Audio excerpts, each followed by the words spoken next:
और आज हम एक सुपर हीरो कॉमेडी फिल्म के बारे में बात करेंगे, जिसे माई सुपर एक्स गर्लफ्रेंड कहा जाता है। न्यूयॉर्क शहर में कहीं शांतिपूर्ण सड़कों पर एक संदिग्ध काली कार और एक सज्जन परेशान है। यह पता चला है कि अपराधियों का एक झुंड एक गहने की दुकान को लूट रहा है, जबकि एक सुरक्षा गार्ड की पिटाई कर रहा है। वे जो कुछ भी कर सकते हैं वे सब कुछ हड़प लेते हैं और पुलिस के आने से पहले जल्दी से भागने की कोशिश करते हुए कार में सवार हो जाते हैं। और इससे पहले कि वे अपनी जीत का जश्न मना सकें, कार को हवा में उठा लिया जाता है। सुपर गर्ल गाड़ी को पूरे आसमान में ले जाती है और पुलिस स्टेशन के ठीक सामने फेंक देती है। महिला हवा में उड़ जाती है, जबकि हर कोई अपने सुपर गर्ल की जय जयकार कर रहा है, जिसे जी गर्ल के नाम से जाना जाता है। सुपर गर्ल के अच्छे काम तेजी से समाचारों में फैल जाते हैं। मैथ्यू और उसके सबसे अच्छे दोस्त की बातचीत बाधित हो जाती है क्योंकि वॉन एक खूबसूरत महिला को देखता है जो एक रूढ़िवादी लाइब्रेरियन की तरह दिखती है। मैथ्यू चाहता है कि महिला के साथ इश्कबाजी करे। मैथ्यू बातचीत शुरू करने की कोशिश करता है। सौभाग्य से, शर्मिंदगी जारी रहने से पहले, एक चोर महिला का पर्स लेता है और दरवाजे की तरफ तेजी से दौड़ता है, जबकि मैथ्यू उसका पीछा करता है। क्रिमिनल रश स्टेशन में लोगों को पास कर सड़कों पर चला जाता, लेकिन मैट बिल्कुल भी हार नहीं मान रहा है, क्योंकि उसके लिए उसकी गरिमा अधिक महत्वपूर्ण है। चोर अंततः एक कार में भाग जाता है जो उसे भागने के लिए मजबूर करता है, चोर का मजाक उड़ाता है और अल्फा पुरुष होने का नाटक करता है। हालांकि चोर वास्तव में अपमानजनक शब्दों के बाद लौटता है, जिससे मैथ्यू को एहसास होता है कि वो एक बीटा से ज्यादा कुछ नहीं है, एक कायर की तरह भाग रहा है। एक कचरे के डिब्बे को ढूंढता है और भूखे रेकून की तरह अंदर कूदता है, लेकिन चोर कंटेनर को लगातार पिटने लगता है। वो लड़ने की तैयारी करते हुए डिब्बे से बाहर कूदता है, लेकिन किसी और को नहीं बल्कि महिला को देखता है, जो आदमी के हथियार की पसंद से बहुत भ्रमित है। मैथ्यू ने पर्स को ऐसे पकड़ रखा है जैसे उसने अभी अभी लॉटरी जीती हो और अंत में उस महिला का नाम पता चलता है और वह उस रात बाद में उसके साथ रात का डिनर का फैसला करती है। मैथ्यू अपनी आर्किटेक्चर फर्म में काम पर वापस जाता है, जहां हन्नाह नाम की एक खूबसूरत महिला का उस पर क्रश है। उस रात बाद में मैथ्यू जेनी के साथ अपनी डेट पर जाता है और उनकी बातचीत जल्दी से तीसरे आधार के बारे में बात करने में बदल जाती है, भले ही महिला उसे आश्वासन देती है कि वह बहुत रूढ़िवादी है। उनके अजीब संवाद जल्दी से बाधित हो जाते हैं जब जेनी क्षेत्र के चारों ओर पुलिस सायरन सुनना शुरू कर देती है। जेनी तुरंत बाथरूम में जाने के लिए बहाना बनाती है, जिससे मैथ्यू भ्रमित और शर्मिंदा हो जाता है। मैथ्यू जल्दी से स्थिति को ठीक करने में मदद के लिए अपने दोस्त को बुलाता है, लेकिन वॉन स्पष्ट रूप से सड़क पर जलती हुई इमारतों से बहुत विचलित होता है। अचानक जी गर्ल आकाश से उड़ती है और अंधाधुंध गति से घूमना शुरू कर देती है, एक विशाल बवंडर को देखते हुए जो इमारत से सारी आग को चूस लेता है। हालांकि महिला अब काली धूल में ढकी हुई है, वह जल्दी से उड़ जाती है और अपनी डेट पर वापस आ जाती है, जबकि हर कोई उसके नाम की जय जयकार कर रहा है। जेनी रेस्तरां लंबी अनुपस्थिति के बाद लौटती है, लेकिन मैथ्यू ने उसके चेहरे पर एक धब्बे का निशान देखा। वो मैथ्यू का ध्यान निशान से हटाने की कोशिश करती है। वे किस करना शुरू कर देते हैं और वे बेडरूम में चले जाते हैं। उन्हें इस बात का एहसास नहीं है कि एक अजीब दिखने वाली चीज की खिड़की के बाहर जासूसी कर रही है, वो खौफनाक रोबोटिक आंखें घुमा रही है। यह पता चला है कि ड्रोन एक रहस्यमय झांकने वाले टॉम की ओर उनकी हर गतिविधि को प्रसारित कर रहा है, जो स्पष्ट रूप से मार्क जुकरबर्ग की तरह दूसरे की गोपनीयता की परवाह करता है। दोनों अपने बेडरूम रोडियो में जाने की तैयारी करते हैं, क्योंकि जेनी सचमुच मैथ्यू के कपड़े फाड़ देती है और एक उड़ने वाली गोली की तरह उसकी पैंट को फेंक देती है।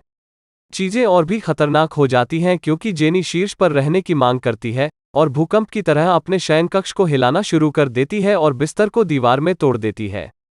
मैथ्यू इस बेहद आक्रामक कडलिंग को सहने की कोशिश करता है, लेकिन यह और भी भयानक हो जाता है क्योंकि जेनी बिस्तर को टुकड़ों में तोड़ देती है। अगली सुबह मैथ्यू काम करने के लिए चलता है जैसे उसे निचले शरीर के प्रतिस्थापन की आवश्यकता होती है, लेकिन उसके चेहरे से मुस्कान से पता चलता है कि चोट इसके लायक थी। हालांकि उसका उत्सव जल्दी समाप्त हो जाता है जब गैंगस्टरों का एक झुंड उसे एक कार में धकेल देता है, जहां वह जासूसी करने वाले से मिलता है। यहां पता चलाता है कि आदमी का नाम बैरी है और वह मैथ्यू की नई प्रेमिका के बारे में सब कुछ जानना चाहता है। मैथ्यू जेनी के बारे में कोई भी जानकारी देने से इनकार कर देता है, जिससे अपराधियों ने उसे स्टैच्यू ऑफ लिबर्टी पर उल्टा बांध दिया और उसी समय जी गर्ल को ब्लैकमेल किया।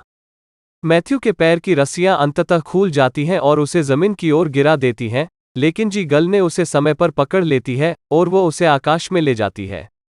अपराधियों ने जेनी के अपार्टमेंट में खौफनाक स्टाकरों के झुंड की तरह सेंध लगाने का मौका लिया, और बैरी अपनी बुरी योजनाओं को जारी रखने के लिए महिला के बाथरूम में उसके बाल इकट्ठा करने के लिए जाता है।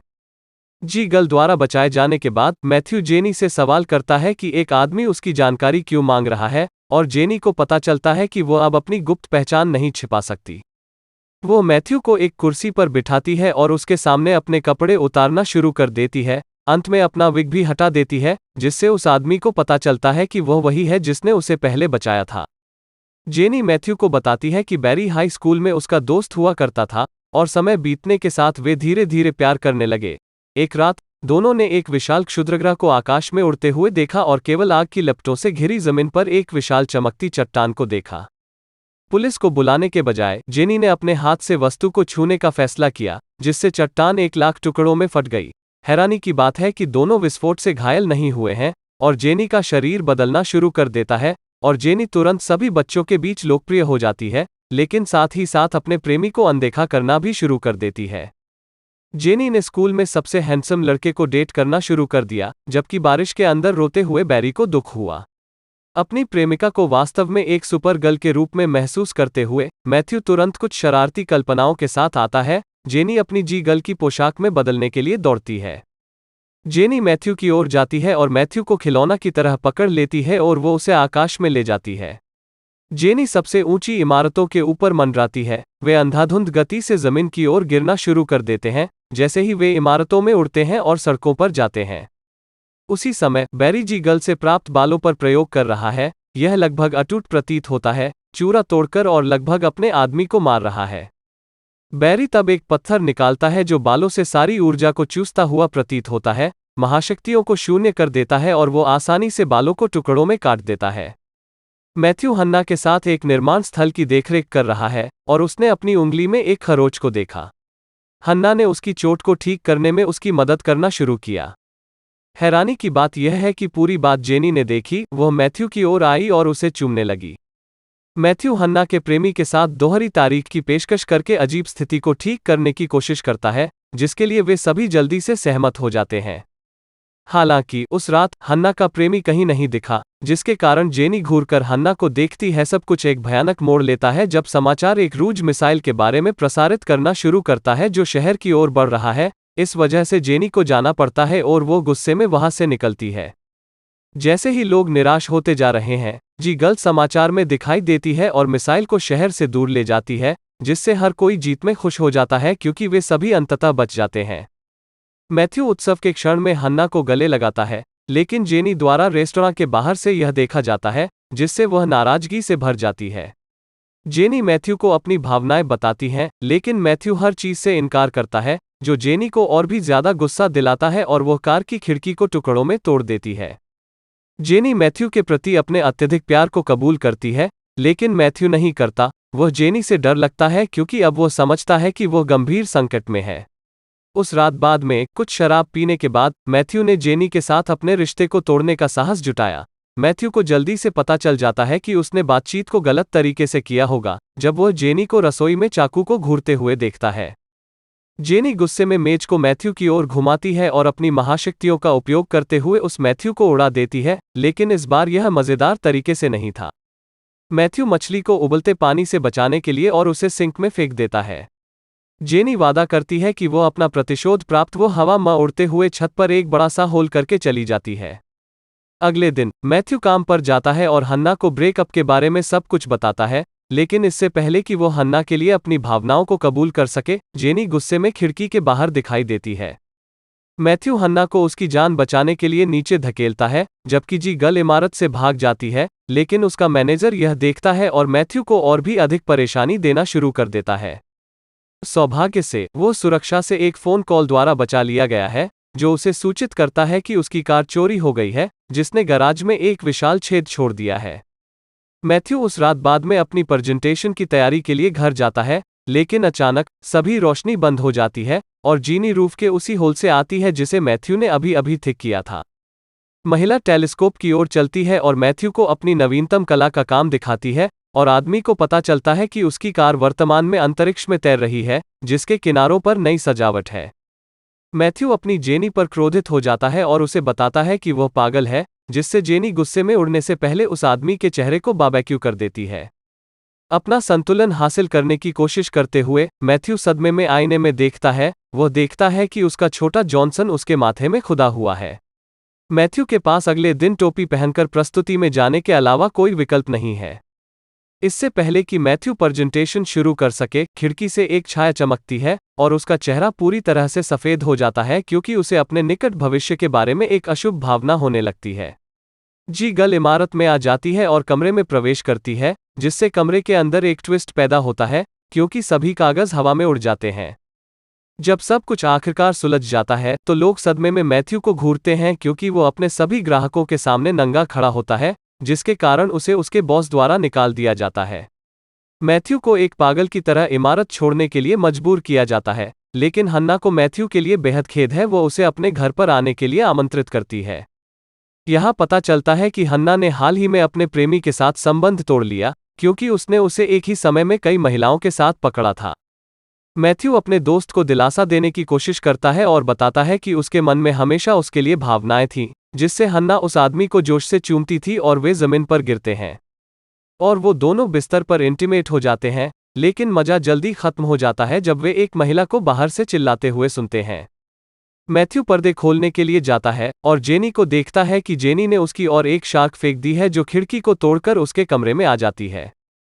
मैथ्यू अपने जीवन के लिए बेतहाशा भागता है और शार्क के हमले से बचने में कामयाब हो जाता है और शार्क घायल होकर बिल्डिंग से बाहर गिर जाती है। यह महसूस करते हुए सब कुछ ठीक नहीं है, मैथ्यू हन्ना को तुरंत शहर छोड़ने के लिए कहता है, जबकि वो कमरे से बाहर निकलता है, जिससे हन्ना पूरी तरह से घबरा जाती है। मैथ्यू बैरी के घर जाने का फैसला करता है ताकि वो सुपर विलेन से मदद मांग सके, लेकिन आश्चर्यजनक रूप से वहां एक कमरे को देखता है। हालांकि वो जल्दी से बाहर खींच लिया जाता है। बैरी दरवाजा बंद करने के लिए दौड़ता है। मैथ्यू अपनी पागल पूर्व प्रेमिका को रोकने में उसकी मदद करने के लिए आदमी से भीख मांगता है और बैरी उसे एक बड़ा क्षुद्रग्रह दिखाता है जो महिला की शक्तियों को पूरी तरह से बेअसर करने में सक्षम है। अगले दिन मैथ्यू फूल लेकर जेनी के पास जाता है और जेनी से तुरंत माफी मांगता है, यह दावा करते हुए कि वह अभी भी उससे प्यार करता है, उसके लिए महसूस कर रहा है। एक अवज्ञाकारी कुत्ते की तरह मैथ्यू की जांच करने के बाद जेनी उसे तुरंत माफ कर देती है और एक और डेट के लिए सहमत हो जाती है, जबकि उस रात बाद में उस मैथ्यू के अपार्टमेंट में जाती है और उसने जो तैयारियां की उसे देखकर आश्चर्य होता है। दोनों ने रात का खाना शुरू किया, जबकि बैरी पार्किंग में सब कुछ देखता है, लेकिन उन्हें यह नहीं पता कि हन्ना भी मैथ्यू के घर की तलाश में आ गई है। हन्ना बालकनी में चली जाती है, तभी देखती है कि उसका प्रेमी दुश्मन के साथ संबंध बना रहा है। मैथ्यू हन्ना को स्थिति समझाने की सख्त कोशिश करता है। हालात और भी बदतर हो जाते हैं क्योंकि दोनों महिलाएं जल्दी से एक दूसरे के प्रति हिंसक हो गईं, जिससे हन्ना ने जेनी की विग को फाड़ दिया और अपनी असली पहचान प्रकट की। मैथ्यू अपने दोस्त के लिए बॉक्स खोलने के लिए चिल्लाते हुए लड़ाई को रोकने की कोशिश करता है और वॉन तुरंत पत्थर निकाल लेता है। पत्थर जी गल से सारी ऊर्जा को अवशोषित करना शुरू कर देता है। मैथ्यू जेनी से माफी मांगता है, अंततः जेनी जमीन पर गिर जाती है। बेरी भी उसी बिल्डिंग में आ जाता है और अपनी शक्तियों को खोने के लिए जेनी का मजाक उड़ाता है। मैथ्यू अपने दोस्त के साथ उन्हें रोकने की इजाजत देता है। जेनी मौका लेती है और अपनी शक्तियों को वापस पाने की कोशिश करती है, लेकिन हन्ना उसे रोकने के लिए दौड़ती है। अंततः एक बड़ा विस्फोट होता है जो दोनों को इमारत से दूर फेंक देता है। इससे पहले कि वे हन्ना को गिरने से बचा सके, जी गल अपनी क्षमताओं को फिर से हासिल करके और हवा में उड़ने लगती है, जबकि मैथ्यू पर अविश्वसनीय बल का उपयोग करते हुए मारती है, जिससे वह जमीन पर दुर्घटनाग्रस्त हो जाता है। जैसे ही जेनी मैथ्यू को खत्म करने वाली होती है, हन्ना भी शक्तियों को अवशोषित करने के बाद इमारत से बाहर निकलना शुरू कर देती है और दोनों आकाश में उग्र रूप से लड़ते हुए एक दूसरे से टकराती हैं। हन्ना अपने प्रतिद्वंद्वी को एक कार पर धक्का देती है, लेकिन जेनी तुरंत मुकाबला करने में सक्षम है। वो हन्ना को दूर फेंक देती है और उसे बिलबोर्ड में दुर्घटनाग्रस्त भेज देती है। हालांकि हन्ना तेजी से ठीक हो जाती है, वह जमीन की ओर उड़ती है और जेनी पर रोड के पोल से हमला करती है और गाड़ियों की तरफ फेंक देती है।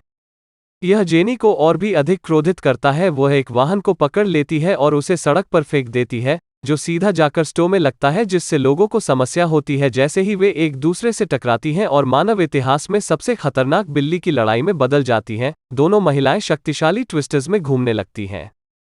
वे अंततः एक फैशन शो में उतरती हैं, जबकि हर कोई उन्हें सदमे में देखता है, लेकिन मैथ्यू द्वारा लड़ाई को जल्दी से रोक दिया जाता है, जो उन्हें बताता है कि वे लोगों को डरा रही हैं। मैथ्यू अपने रिश्ते को खत्म करने के लिए जेनी से माफी मांगता है, लेकिन जेनी से कहता है कि वो मैथ्यू से बहुत बेहतर किसी की हकदार है और वो व्यक्ति इस पूरे समय हमेशा उसके सामने रहा है। मैथ्यू बताता है कि बैरी ने जो कुछ भी किया उसके बावजूद हमेशा उससे प्यार किया है और यह उस कमरे से साबित होता है जो उसके घर में है। सच्चाई जानने की मांग करते हुए जेनी यह सुनकर चौंक जाती है और बैरी अंत में जेनी से कहता है कि वो केवल उसकी शक्तियों को छीनना चाहता है ताकि वो उसे एक बार फिर से प्यार कर सके। यह महसूस करते हुए कि बैरी ने हमेशा उससे प्यार किया है, दोनों उत्साह से गले मिलते हैं जबकि हर कोई उत्सव में खुश होता है और मैथ्यू अपनी प्रेमिका के साथ चला जाता है। मैथ्यू और हन्ना सेक्स करने लगते हैं और अपनी सुपरपावर के कारण हन्ना अपने अपार्टमेंट की दीवार को थोड़ी बत्ती है और दूसरे के कमरे में चले जाते हैं। अगले दिन मैथ्यू हन्ना के साथ काम करने जाता है और जेनी को देखकर हैरान होता है, जिसने आखिरकार शांति की पेशकश के रूप में बाहरी अंतरिक्ष से मैथ्यू की कार वापस करने का फैसला किया। हालांकि महिलाएं जल्दी से पड़ोस में पुलिस का सायरन सुनना शुरू कर देती हैं और अपने पस के साथ अपने प्रेमी को छोड़कर आकाश में उड़ने से पहले अपने सुपरहीरो की पोशाक पहन लेती हैं। तो आप लोग इस फिल्म के बारे में क्या सोचते हैं, मुझे नीचे कमेंट में बताएं। और अगर आप मेरे वीडियो को पसंद करते हैं तो कृपया लाइक करें और चैनल को सब्सक्राइब कर लें।